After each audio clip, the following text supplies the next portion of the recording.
propiedades de los ácidos y de las bases, o de las sustancias ácidas y sustancias básicas.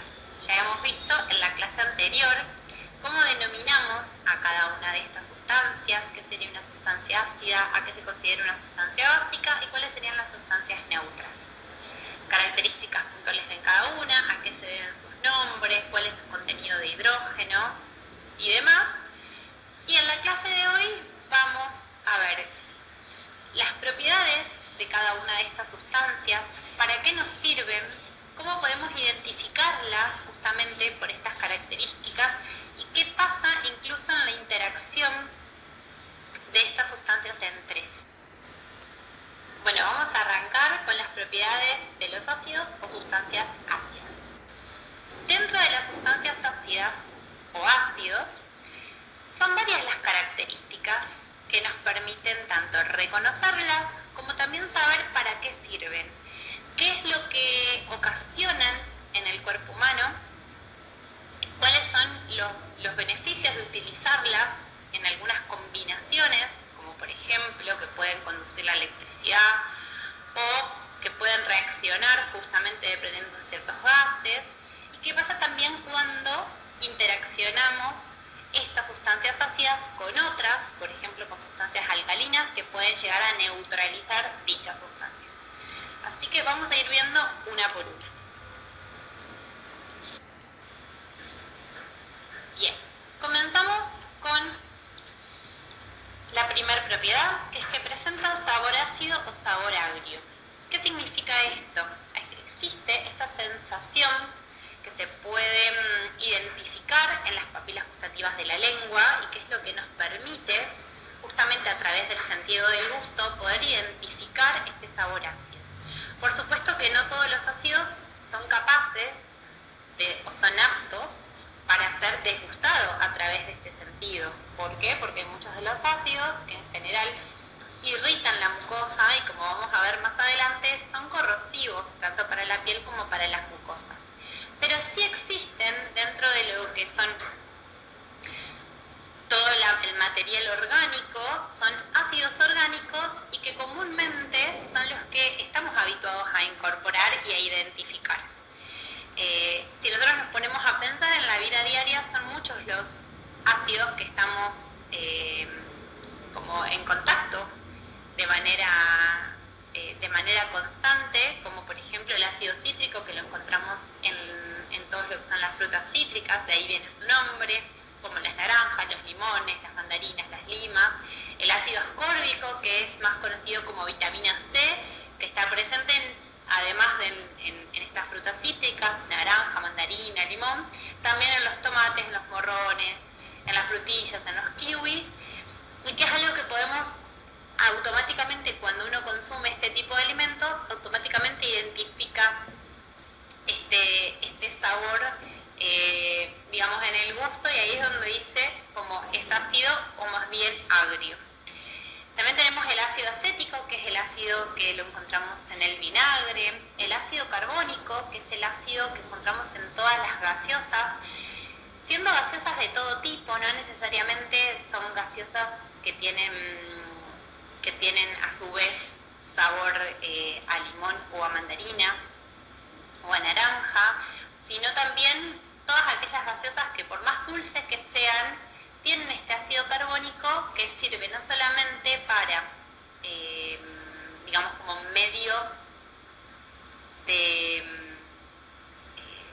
conservación de esta gaseosa, sino también que le da este leve sabor ácido que cuando tomamos la gaseosa podemos identificarlo.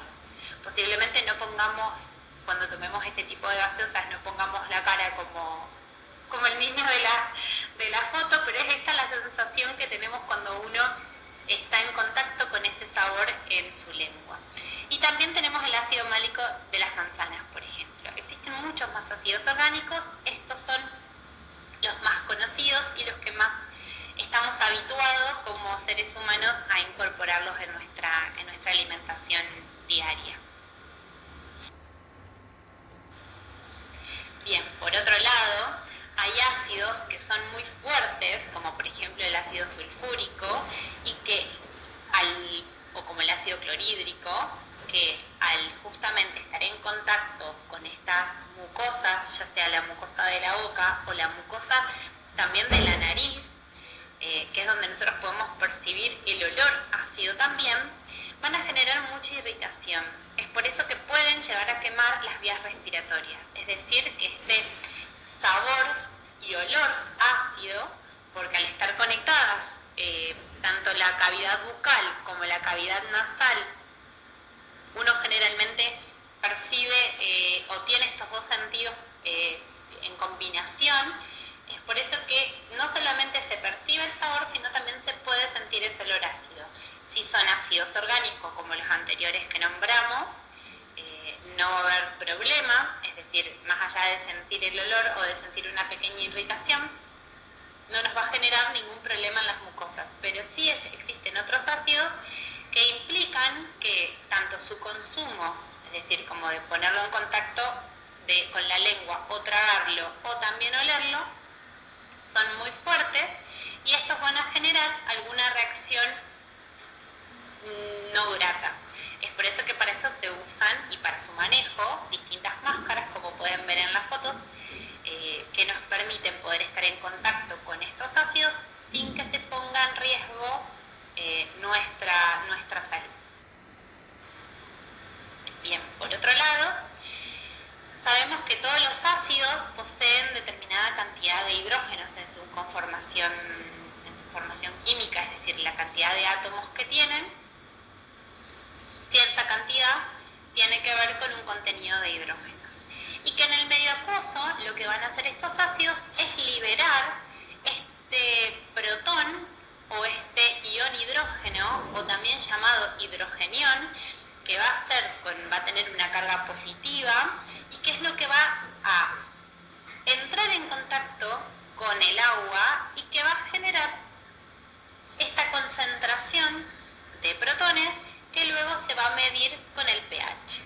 Es decir, que el pH lo que va a determinar va a ser justamente esta cantidad de hidrógenos que van a estar disueltos en esa solución y que van a dar cuenta de si la sustancia que está en este caso en dilución con el agua va a ser ácido o va a ser una base, dependiendo de la cantidad de hidrógenos que libere. Así que todos los ácidos son, de alguna manera, acidificadores, es decir, que van a liberar estos iones hidrógenos en soluciones acuosas. ¿Qué pasa en cuanto a la medición que se puede hacer en estas soluciones acuosas, que sería otra de las propiedades? Es decir, que van a poder cambiar el color del papel tornasol, que sería este que ven en la imagen. Es un papel que lo que va a poder generar es medir el pH de las soluciones. Con este papel, lo vamos a ver incluso más adelante, pero para que ustedes sepan que una vez que se introduce o que está en contacto con esta solución, va a tornar y va a virar de color según la cantidad de hidrógenos presentes en esa solución. Y eso es lo que nos va a poder comparar con la escala de pH y vamos a poder determinar si la solución es neutra, básica o ácida. En cuanto al papel tornasol, si estamos en presencia de un ácido, va justamente a virar o a tornar a color rojo. Según la intensidad de ese rojo, va a ser también la acidez que va a tener esa solución. Y en cuanto a reactivos vegetales, porque también tenemos otro tipo de indicadores, como por ejemplo el jugo de repollo. En el jugo de repollo nosotros tenemos lo que es la sustancia química antocianina, que esa antocianina da el color violeta del repollo. Es decir, que en presencia de ácidos, ese color violeta va a tornar también a rojo. Otra de las características de los ácidos es que son corrosivos. ¿Qué significa esto? Que de alguna manera atacan electroquímicamente a distintas sustancias y las van a corroer. Es decir, que van a generar un deterioro en este material, es decir, en estas uniones químicas, que van a, como se ve en la imagen, van a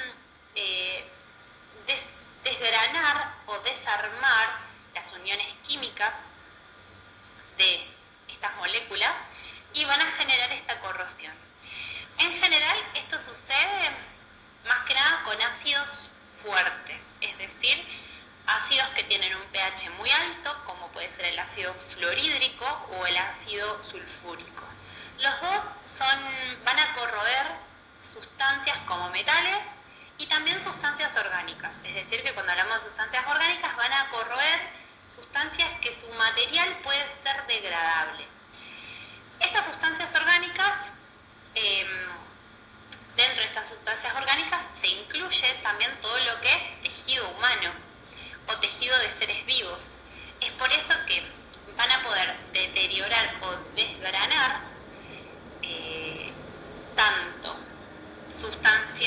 tanto tejido como puede ser el tejido de la piel. Es por eso que no se pueden, tocar en forma directa, o también pasa en esto de que si nosotros los olemos o lo ponemos en contacto con la lengua, también van a generar un deterioro tanto de las mucosas olfativas como de las papilas gustativas. Así como tienen, esa parte que hay que tener mucho cuidado, porque estas sustancias orgánicas que van a ser, deterioradas por estos ácidos, también pueden tener un efecto beneficioso en otros aspectos, porque, por ejemplo, sabiendo que van a deteriorar sustancias o material orgánico de cualquier, ser vivo, lo podemos pensar también en que pueden deteriorar, por ejemplo, ciertas bacterias, o que pueden deteriorar ciertos organismos que no queremos, que incluso también pueden atacar, algunos tejidos que no queremos y que pueden ayudar, por ejemplo, a deteriorar material orgánico como pueden ser cáscaras, hojas, tallos o algún material que querramos justamente eliminar. Pero hay que tener cuidado porque muchos de estos ácidos se usan, por ejemplo, para destapar cañerías.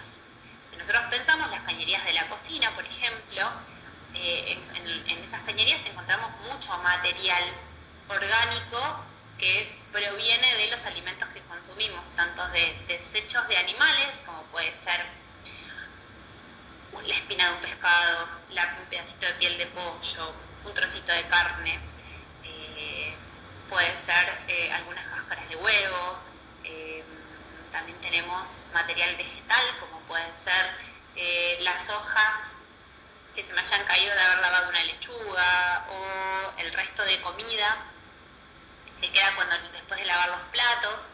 Entonces algunos de estos ácidos podrían utilizarse para deteriorar ese material. Pero, ¿qué pasa si lo usamos en mucha cantidad y lo usamos muy constantemente? También va a deteriorar o va a corroer metales o otro tipo de sustancias que no es solamente material orgánico. Es por eso que a la larga puede deteriorar la cañería, generando, como vemos en la foto, este deterioro del material. Entonces no sería en primera instancia lo que debemos de elegir para, en este caso, destapar cañerías.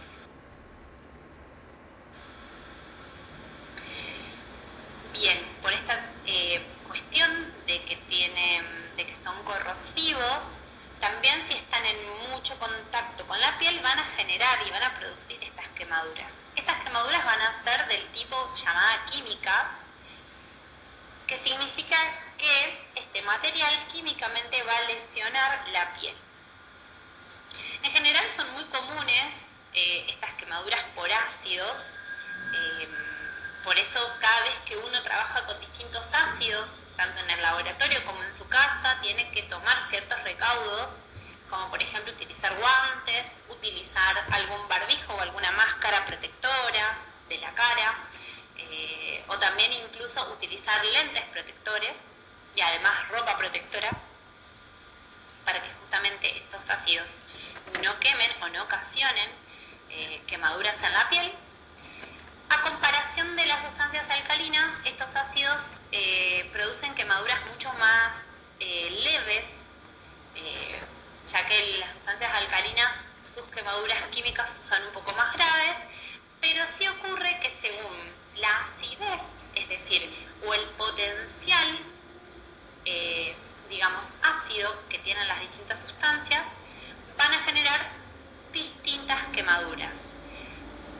sustancias más ácidas y más fuertes o con un pH mucho más ácido van a generar quemaduras o lesiones mucho más graves y más profundas que otros ácidos que sean más leves o más suaves. Es decir, que si comparamos la quemadura de un ácido como el ácido sulfúrico con respecto a la quemadura de un ácido cítrico, es decir, lo que yo puedo generar si, por ejemplo, no sé, si por ejemplo estoy en contacto con limón, es decir, o toco el limón, va a ser mucho menor lo que me causa el limón que lo que me pueda llegar a causar el ácido sulfúrico o el ácido clorhídrico.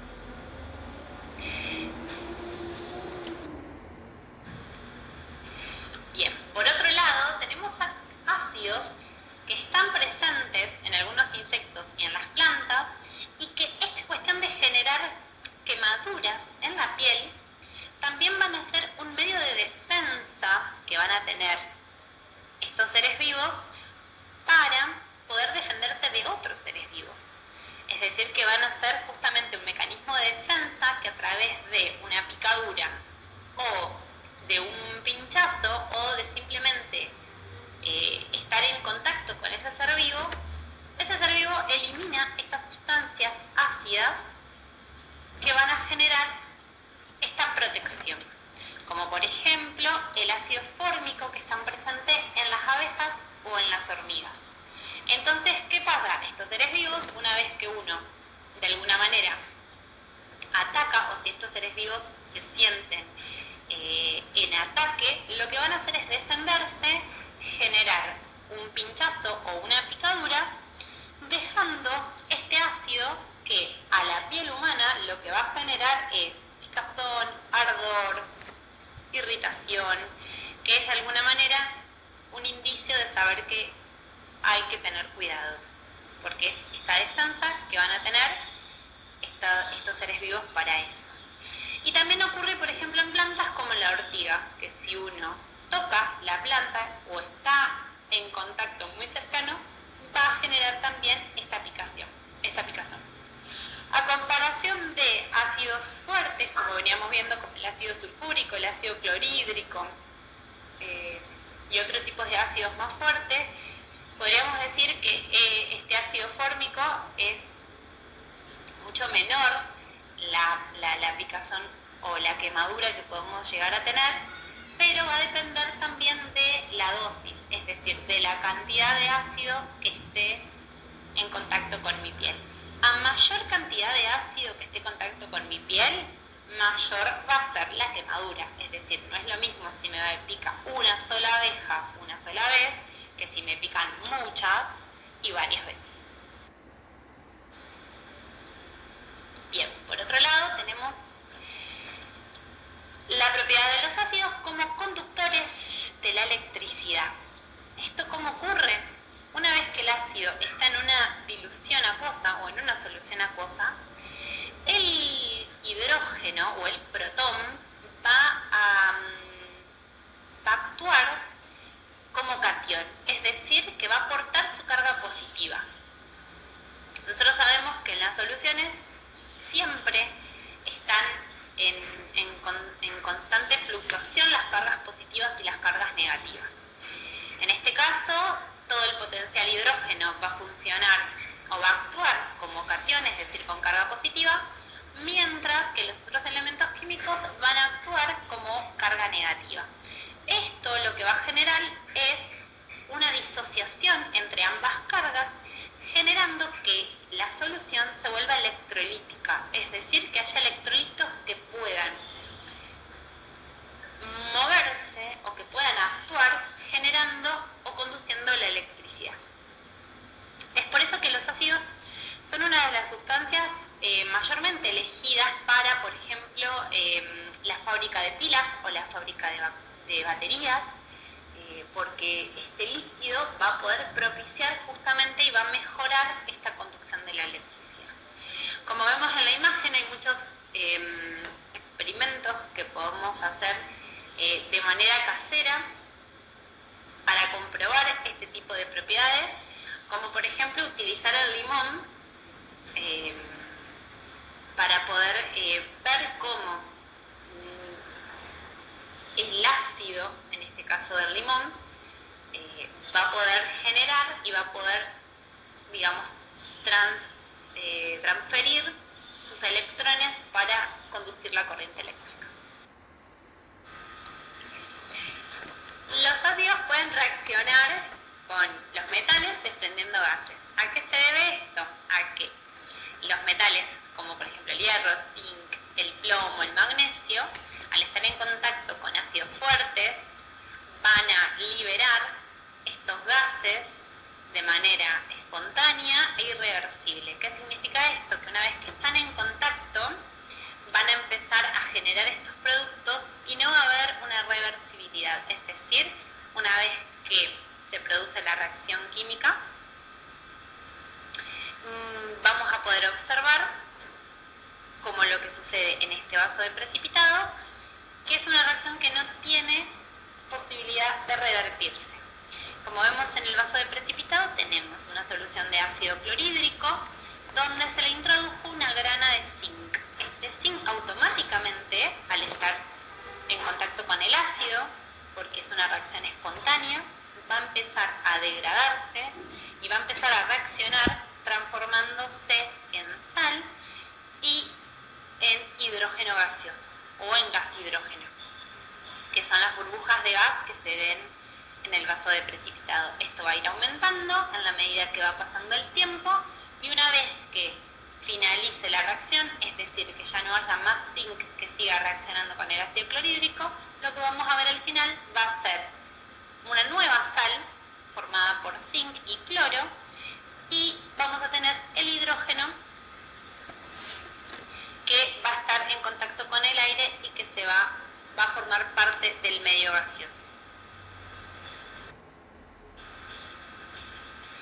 Varios de los ácidos pueden neutralizar sustancias alcalinas, es decir, que si nosotros ponemos y mezclamos un ácido y una base, lo que vamos a obtener es una neutralización, es decir, vamos a ver cómo todos los átomos que formaban el ácido y todos los átomos que formaban la base van a reordenarse de manera distinta, que van a formar otras y nuevas sustancias químicas. En este caso van a formar una sal y van a formar el agua. Es por esto que al mezclar un ácido y una base se van a neutralizar, es decir, van a dejar de tener como propiedades de cada una de las sustancias, es decir, ya no vamos a identificar las propiedades específicas del ácido o las propiedades específicas de la base, sino que vamos a encontrar una nueva sustancia neutra, que esta sustancia no va a reaccionar ni como ácido ni como base, va a tener sus nuevas propiedades químicas y va a tener su nueva funcionalidad química. Este tipo de reacción va a inhibir las propiedades o características propias del ácido o de la base. Los ácidos también pueden remover óxidos de metales. Nosotros sabemos que los metales pueden, en determinadas condiciones, oxidarse. Y este óxido nosotros lo podemos percibir y observar cotidianamente en lo que llamamos el herrumbre. Cuando nosotros vemos un metal que está herrumbrado, fue un metal que se oxidó por determinadas condiciones, o por exceso de agua en el ambiente, por exceso de humedad, por exceso de oxígeno, en fin, determinadas cuestiones que después las vamos a conocer más detenidamente cuando veamos reacciones de oxidorreducción. Y una vez que este metal ya está oxidado, tiene una reacción reversible, es decir, que este óxido no es definitivo, es decir, que puede volver a su estado original. Y para esto utilizamos distintos ácidos. Ácidos que pueden actuar como oxidantes, es decir, que el ácido se va a oxidar mientras el metal se va a reducir, por ende va a poder eliminarse ese herrumbre o ese óxido. como por ejemplo podemos utilizar el ácido muriático o el ácido sulfúrico para extraer el óxido de piezas